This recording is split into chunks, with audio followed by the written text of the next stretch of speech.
justement, je vais vous laisser la parole pour que vous puissiez, vous avez mis en appétit en disant justement qu'il y a certains pays sur lesquels, grâce auxquels vous tirez des enseignements que vous allez appliquer à d'autres. Est-ce que vous pouvez nous expliquer un peu plus en détail votre stratégie et nous illustrer peut-être les spécificités que vous avez autour de votre stratégie marketing digital pour aller, pour répondre à des problématiques d'acquisition et de relations clients? Alors en termes de problématiques d'acquisition et de relations clients, on pourrait presque nous comparer à un e-commerçant.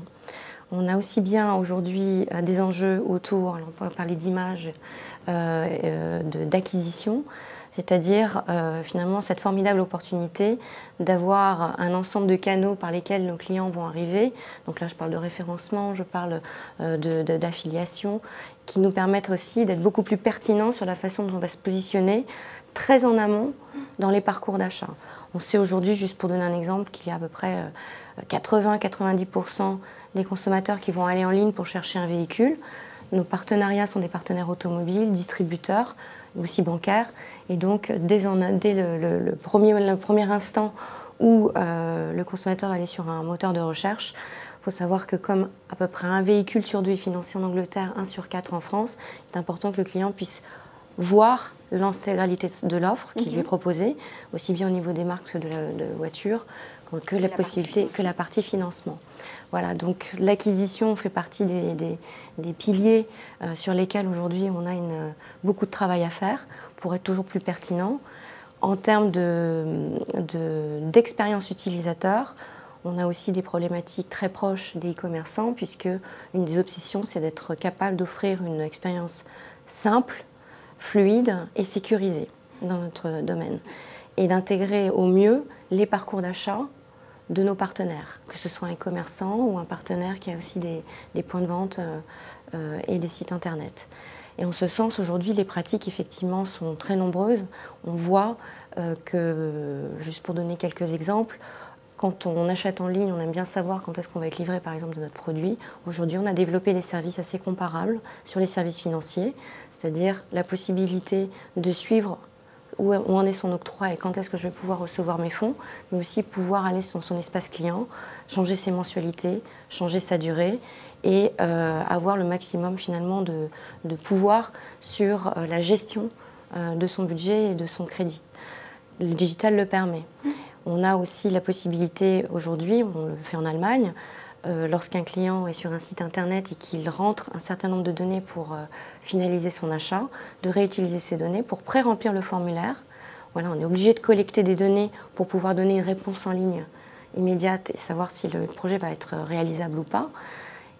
Si on pré-remplit des formulaires, on offre la possibilité au client d'avoir une expérience finalement qui va être beaucoup plus simple, puisqu'on est passé de, on va dire, 3 à 4 étapes à une étape en Allemagne, donc un formulaire extrêmement raccourci, et on a vu tout de suite des résultats avec des taux de transformation qui allaient jusqu'à plus 40%.